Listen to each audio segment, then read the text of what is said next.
দেবী আত্মত্যাগ এবং আধ্যাত্মিক উন্নতির দেবী হিসেবেই পরিচিত। কথিত আছে, নিজের দুই ক্ষুধার্ত সঙ্গিনী ডাকিনী ও বর্ণিনীর ক্ষুধা মেটানোর জন্য নিজেরই মস্তক ছেদন করে তার রক্ত নিজে পান করেছিলেন এবং তার সঙ্গিনীদেরকেও পান করিয়েছিলেন। তাই ওই দেবীর নাম ছিন্নমস্তা। দেবীর গাত্রবর্ণ জবা ফুলের ন্যায় লাল, কোটি সূর্যের ন্যায় উজ্জ্বল। তিনি সাধারণত নগ্না, জটা জুটধারিণী, পিনোন্নত পয়োধারা। এক হাতে ধরা থাকে কাটারি, আর অন্য হাতে থাকে নিজ মুন্ড।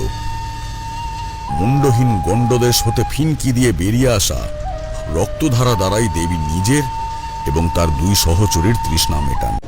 দেবী ছিন্নমস্তা বিপরীত রতিভঙ্গিমায় যৌন সঙ্গমরত কামদেব এবং তার স্ত্রী রতির ওপরে যুদ্ধভঙ্গিমায় দণ্ডায়মান থাকেন।